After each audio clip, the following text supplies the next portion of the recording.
All right. Well, welcome everyone. I know it was a bit of a challenge to get into the system, but I'm very excited to see everyone here. And I say see loosely because this is how today is going to work. Think of this as an actual room with a stage. And we can pretend it's a stage with very bright lights, so I can't see you or hear you. What's nice about a virtual stage, though, is we can still see your chat. So, Lauren, who's also with me, is our Chief Luminist Officer, and she will keep all of us organized today. Feel free to engage with one another through the chat. If you have a question, add it. Lauren will be monitoring. And when I pause, she'll be sure to let me know if a question came through. And then another interesting quirk of a live stream is there is about a 10 to 12-second delay. If I do my job, you won't feel it. But if we don't get to your question right away, be patient, we will. And then if you want to have a fuller discussion with me, Lauren will invite you onto the stage. And once there, we can see each other and we can speak to each other directly without any delay. So just absolutely let Lauren know what you need from today's event, and she will make sure to take care of you. I'm sure she's putting something in the chat right now, asking you to introduce yourself and just getting the group to engage. So you saw in the title, Leading Under Pressure, How to Prevent Burnout Before It Starts. And I don't want to assume that all of you are here for the same reason. So again, Lauren is a key part of this whole effort. She's going to put in the chat some questions, flipping what you see on this slide for you. So on this slide, you would think that's me sharing with you, but really I want to pause for a moment and hear what you are hoping from this meeting. And since I can't see the chat because I have the presentation going, as you post them, Lauren will share them with me.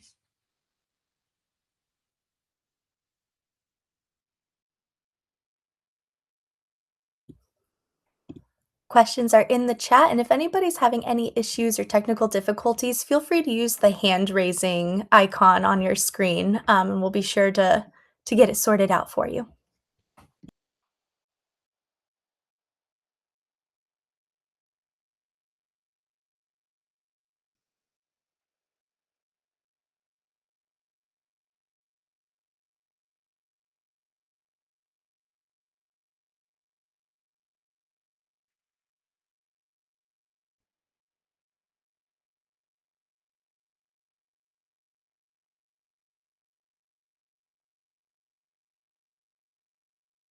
Well, I am going to take the lack of answers to mean I don't know. It just looked like it was a great title. What do you think, Lauren? Should I move on?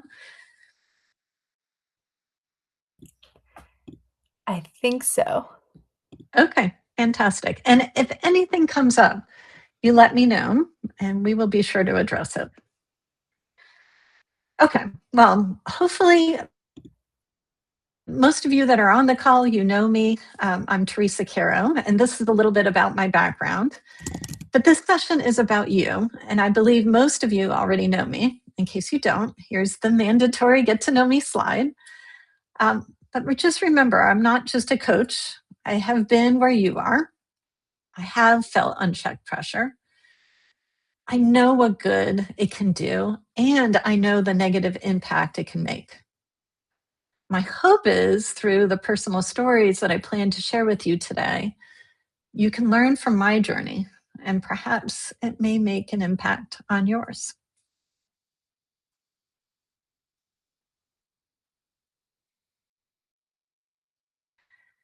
Now, considering you made the time to show up, I am going to assume you deeply care about your performance. All of us want to hit the targets. All of us want to grow revenue or get promoted, build something that matters.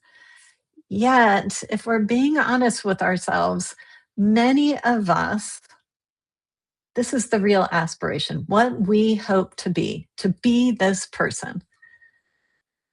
The one people describe us as steady and clear and human, challenging people in the right ways, someone who pushes for excellence without eroding trust.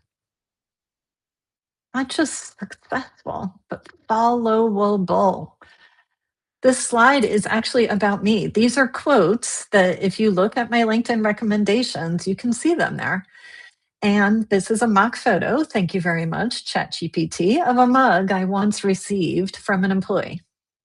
This is where my story always began. And for the most part, for most people, it ended this way too. But not for all people. If we are to believe, and I hope after this presentation you do, that pressure changes us before we realize it, then the first skill isn't strategy, it's awareness. Before you move on, Teresa, we have a response from our earlier slide with our 3 questions I wanted to go ahead and read out. Kim responded that she knows the potential for burnout and knows that she is not as good of a leader once reaching that state, which I think is really impressive self-awareness. Yes, I think so too. Thank you, Kim, for that. And that's exactly why we are here. And my hope is that we can give you some things that you can actually take back and use this week, and some bigger things that you can use in the future. So thank you for that.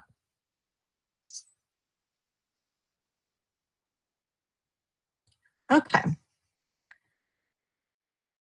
Hopefully by now you see this slide of what your brain looks like with no break and what it looks like with a break. And this is, again, ChatGPT helping me bring this to life, but this is based on an actual visual on functional MRI data of what our brain looks like from a good perspective with a break and how it can be stressful. And like Kim said, not showing up as our best selves.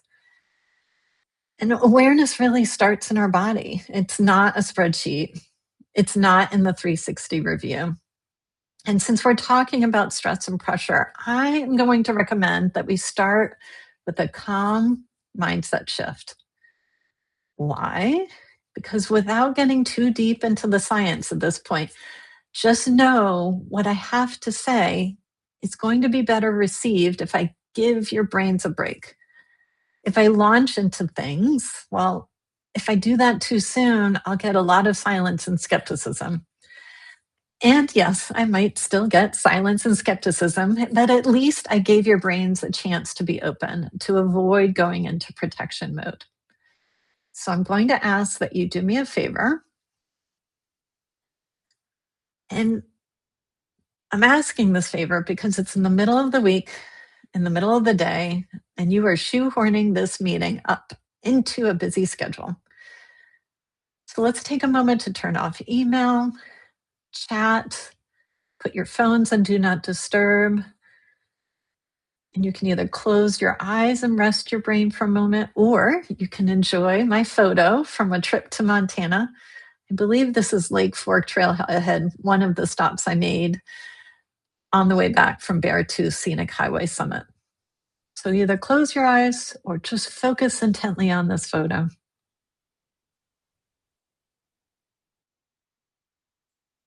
And with your feet on the floor, take a moment to scan your body.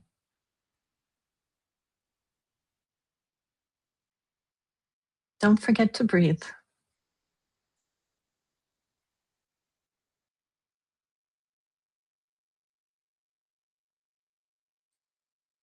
Now, notice one sound in the room. Breathe and focus on that sound. Nothing else.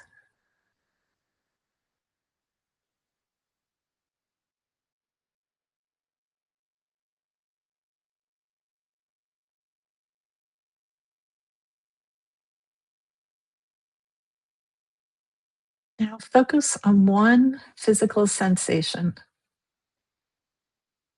Your chair, your clothing, the temperature in the room, rubbing your fingers together.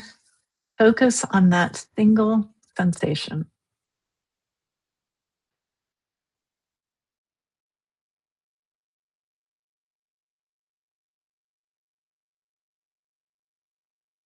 Slow breath in with a longer exhale. And when you're ready, open your eyes. And if you feel inspired to do so, feel free to share how you felt during this process and how you feel now. Just a word in the chat.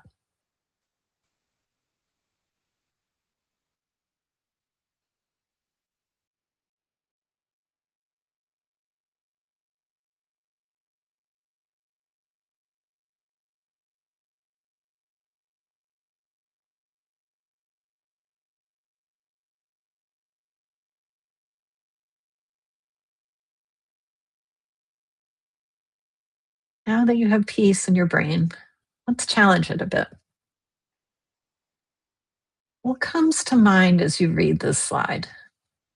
Are you finding yourself agreeing with what I'm saying? Saying, yes, oh, amen. Or are you thinking, I've tried everything. I've tried early intervention. It's too late. Nothing's going to work. Like what's the first thing that comes to your mind? Because there is a leadership myth. And that myth is that burnout is the warning sign. That when I'm burned out, that's when I need to act. And I believe that burnout is not the warning, it's the outcome. Many clients and advocates tell me, oh, you have to meet this person. They really need you. And alas, many times when I do meet this person, they are beyond my help at that moment. They look at me like, oh, here comes Teresa. And yes, and so unfortunately, many times that person needs to leave their job or they're asked to leave, and they have the opportunity to actually take a break from that pressure that they are feeling and remove themselves from the situation. And eventually they do come back to me. But until then, burnout is too late. I also believe that unchecked pressure creates protection, and protection becomes culture. And I will share with you my experience in this area as well. I am driven by the belief that early intervention is the only solution, and something needs to be introduced before performance and trust degrade. So before we go into how do we examine stress, anything I need to be aware of, Lauren, or were you still good to go? Just that some words in the chat about how people are feeling after that exercise is reconnected, regulated, definitely more Awesome. at peace. Awesome. Hopefully you are too, Lauren. I am. Yes, great. Thank you. All right. So now picture in your mind, it's 1970s. And I like to call Hans Silly, and it doesn't even look like Silly. I had to look it up. I like to call him a stress detective. And if you think about people riding on a roller coaster, let's use that as an example, and you notice something weird. One person is screaming in absolute terror, and the other person is completely exhilarated and screaming in delight. Their bodies are actually doing the exact same thing. They're racing heart, sweaty palms, heavy breathing, yet one was suffering while the other was energized. Celia realized that the stress definition was too narrow, and using an ancient Greek prefix, EU, meaning good, and adding it to the word stress, he started to explain that stress isn't one thing, it's a spectrum. While eustress is the fuel that helps us perform, its shadow is what happens when the ride never ends and tension just becomes too much to bear. And that's when we leave the land of good stress and enter the territory of distress, where our reactions turn into flight, fight, freeze, and or fawn.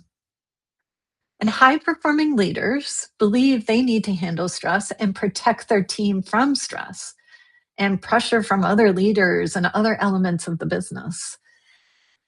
And I believed back when I was an executive leader that I needed to absorb pressure privately, protecting the team, that I needed to examine pressure, weakness, and incompetence. That's what I felt like. I was the one that said, I'm not burned out. I'm fine. I'm handling it. But that brings me to this coaster that you see here that hopefully made you laugh when I brought it up there. This is the first time I started to realize what pressure was doing to me. My daughter, my husband, and I, we were out shopping. My daughter comes running up saying, Mom, this is you. And yes, she gave me a coaster that says I go from namaste to I'll cut you. Not literally, figuratively, of course.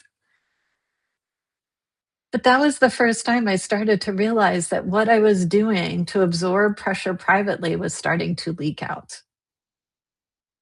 And I hear the same stories from leaders, ones I've coached and other people I've talked to. Pressure isn't the problem. Unexamined unexamined protection is the problem. All right, Lauren, we're coming up to some questions. We'll see if people want to engage here. What comes to mind for you as you listen to my story, as you listen to things that just have started to leak? What's the thing that comes to mind for you that leaks out?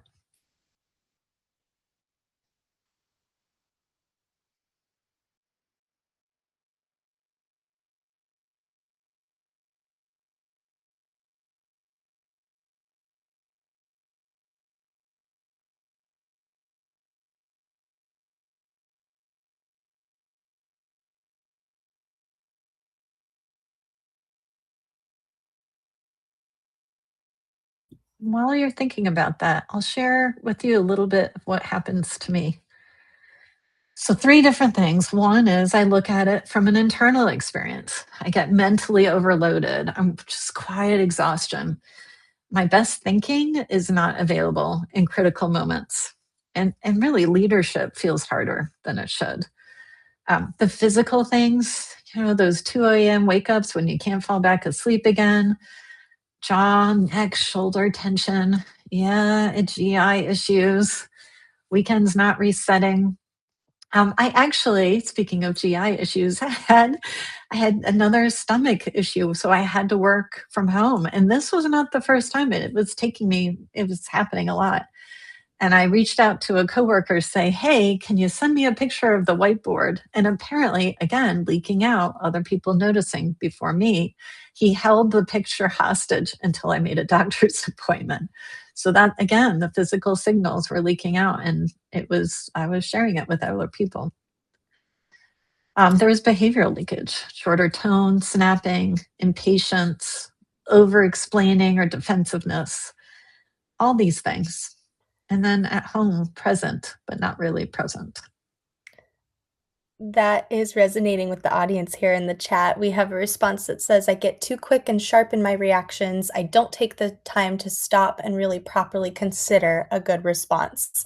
Then a follow up saying 100% on the brain gut connection. I think we Awesome. I can all love that. relate to that.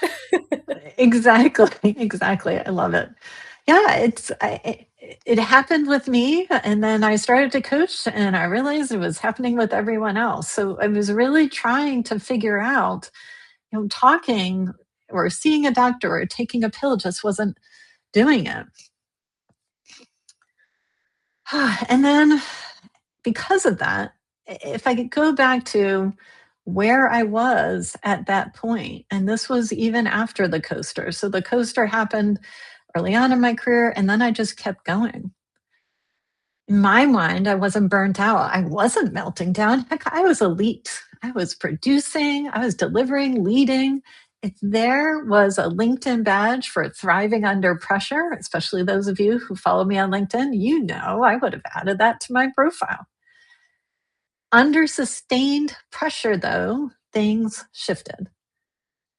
I went from smart, kind, asks the right questions, Teresa, and you might remember that from one of the testimonials from the first slide. That kind of Teresa turned into just do what they say because I said so, Teresa. One day, I got called to the president's office. And yes, it sounds the same president's office, principal's office, same feeling. And remember that Best Boss Ever mug I shared with you in the beginning? Well, she resigned. And she not only resigned, but she didn't tell me. She told him. And that's when it hit me. She wasn't afraid of high standards. She was fantastic. She was afraid of the leader I had become, the version of me who could take on the world without taking into consideration the humans in that world. I thought it was decisive, and she experienced me as intimidating. I thought it was efficient, and she experienced me as unapproachable. I thought I was protecting the team from pressure, and in reality, she was protecting herself from me. Not because I was cruel, not because I lacked skill, but because under pressure, my protection brain had replaced kind and creative brain. The best boss ever brain. And this is the chain. It goes from pressure to protection to behavior shift to impact. She felt it before I realized it. And here's the part that no one likes to admit. When you are the leader, your behavior sets the emotional climate, even when you don't notice the temperature changing.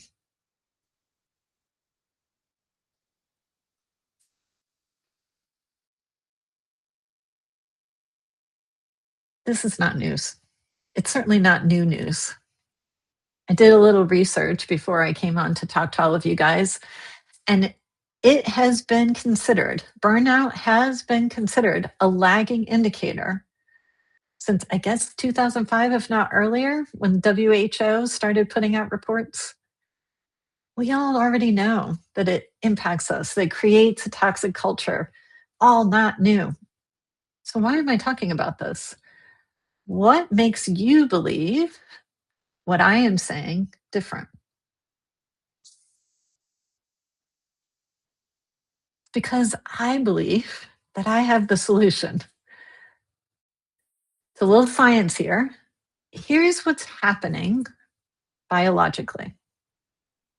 When pressure increases, your brain doesn't ask, how can I be a better leader right now? It asks one question, am I safe? And it doesn't understand the difference between a tiger attacking us because it wants to eat us. It assumes anything. It always assumes that we're going to be eaten. Am I safe?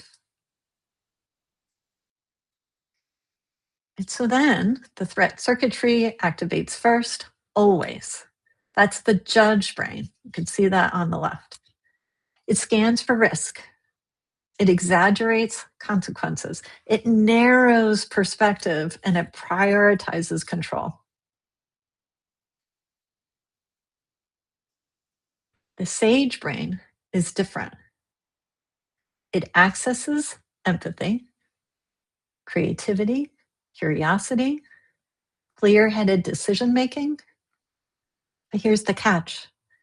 And the reason why we have been failing to fix this since 2005. You cannot access SAGE while your nervous system believes that you are under threat. So I'm not here to tell you to just try harder. I'm telling you that we need to learn a skill to shift states, to shift from judge to sage.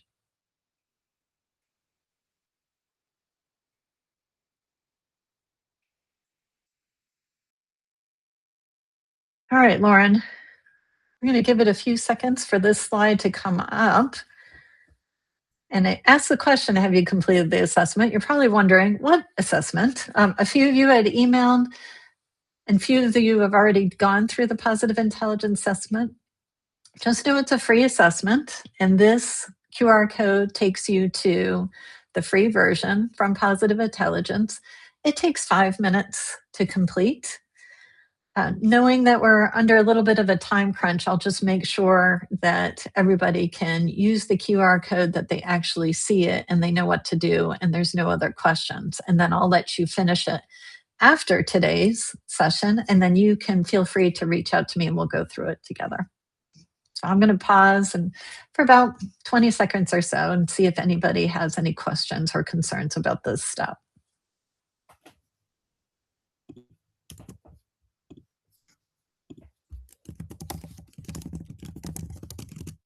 I hear you typing furiously, so I'm assuming, is there a chat or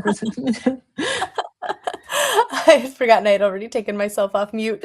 I was just going to say for anyone, if there are issues opening or scanning the QR code, I also just put the link in the chat as well. Oh, that's wonderful. Thank you. Yes. So far, no other questions have come through. Okay. We'll give you a few more seconds, knowing that there's a bit of a lag.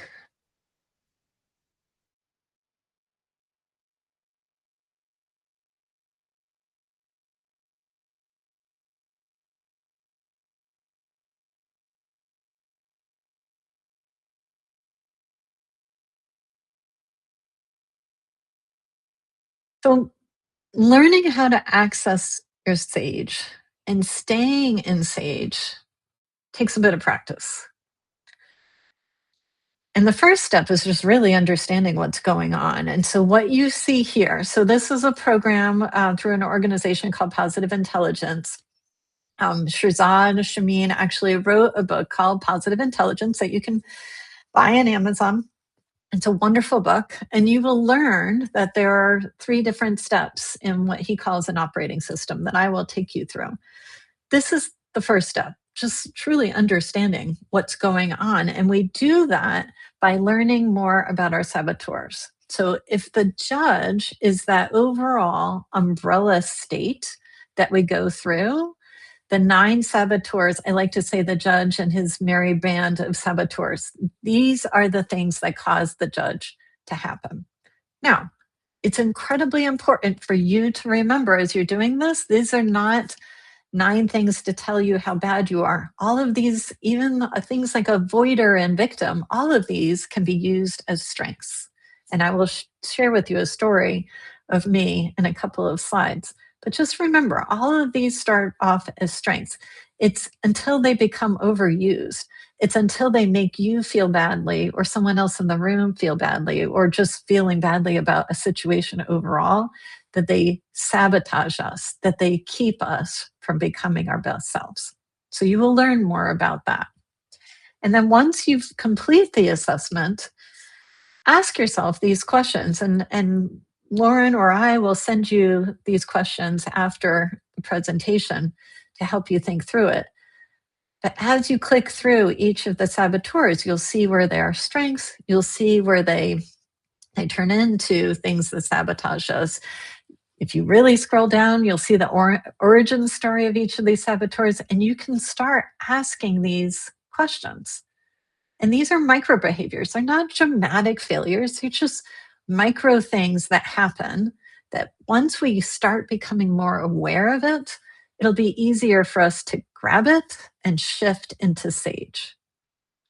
So you have questions like this. You have tells, your tone, your speed, your volume of voice, your certainty, like productive certainty versus not productive certainty, withdrawal, over explaining, defensiveness, sadness. So ultimately, leaders don't spread pressure through weakness. I want us to remember that. We don't spread pressure through weakness. We spread it through unexamined patterns. So this is me. And I'll give it a moment to come up for you in case we're on a lag. this is what a results page will look like for you a little bit. You can see I copy and pasted some things for your benefit. But this is me when I first started this program. And you'll see the numbers. The numbers aren't a ranking, they're a level of intensity, 1 through 10, of what we feel for this particular saboteur. So you can see that ultimately I am a hyperachiever at a very, very top, and I am not generally hyper rational, which means my husband and I go bonkers with each other because he is hyper rational. And these are my strengths. I have learned not to let my hyperachiever and my hypervigilant take over my brain. Instead, I use them for good. I use them as a signal for me to stop and take a look around, be curious, ask questions, see what people really need. At this time, avoider was actually high, but now I'm confident in my work. I'm not avoiding things. And so it's actually much lower in the new assessment. And controller actually pops up because I just want to shake people and say, this really works. Yet it only works if you do the work. Yes, that's not going to work. So, controller is good from a leadership and guiding people along and pulling them along. But as soon as it turns into a saboteur, I am now pushing people, and no one likes to be pushed. How are we doing, Lauren? Any questions or concerns popping up? Or are we in a good place? We're in a great place. I think we can keep on Awesome. moving. Awesome. Thank you. Well, this is the shift in my presentation. You are now aware. You may not believe me. You may need more proof. You may not believe you're ready. You may not believe you need this. Regardless of what you are thinking, I am here to say awareness is the first step. Practice is what makes the difference, though. You're not going to run a marathon simply by sitting in an informational session. You actually have to do the work. Ask marathoners, or I actually used to be a half marathoner, and how we marvel how long it takes us to actually get there. And then how quickly we actually lose the marathon shape if we don't practice. So awareness ignites change. That's today. Practice achieves mastery. And yes, it does work. At last count, I have taken over 75 people through this program. And when people practice and then stick with the presentation, I've heard things like, this changed my life, or I couldn't have gotten through last summer without you. It's not just me, though. Hundreds of thousands of people and lots of functional MRI data also proves it, both through the Positive Intelligence Organization, which I've told you about, and now the Neuro Arts Initiative that you might have heard of, a book called Your Brain on Art. They are also working hard to prove the same, that we need to do this. We need to take control back of our brains.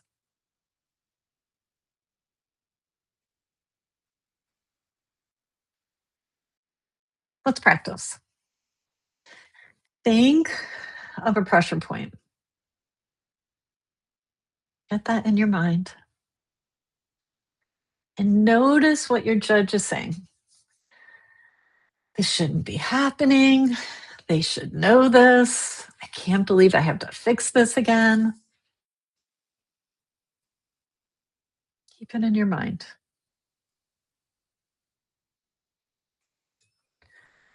So that's step one, naming it and quietly saying to yourself, that's my judge. And here's a little neuroscience note. Labeling it reduces amygdala activation, which basically the judge is your amygdala. It's the back part of your brain. So labeling reduces amygdala activation. Step two is exhale longer than you inhale. 2 cycles. And you can do that. There's other things that you can do to just get yourself shifting back into sage. Now that you're back in sage, step 3 is ask one sage question. What else can be true? What would calm clarity look like here? What does my team need from me right now? What's within my control?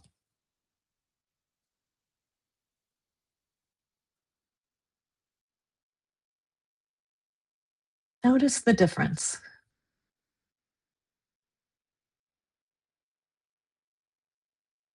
You just shifted brain states. Congratulations. Well done. High five.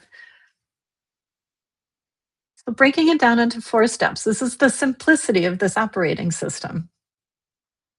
1, you recognized your feelings. 2, you became confident that you could see something positive in the situation. 3, you took a moment to pause and do something else.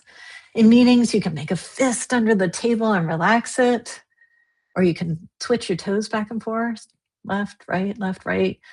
Maybe glance out the window, look at a tree for a second, just getting that brain to rest for a moment. A PQ rep, which is what we like to call it, is 10 seconds long. So do maybe a few PQ reps. And then 4, you were then able to do something that made you feel better and make those around you feel better.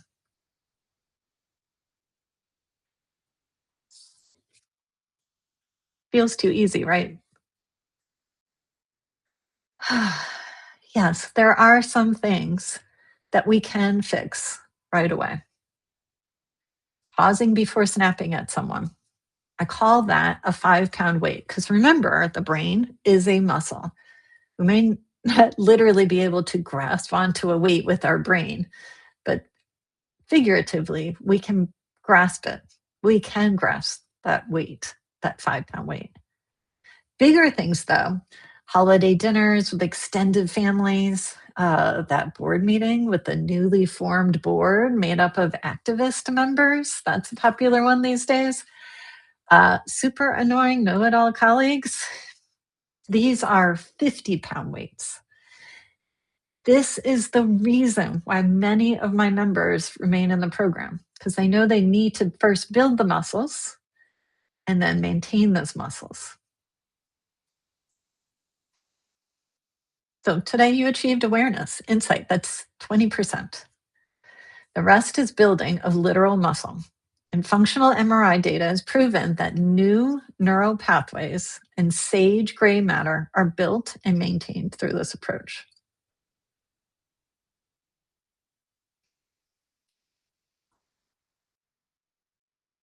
Leadership under pressure is not a character issue, it's a conditioning opportunity.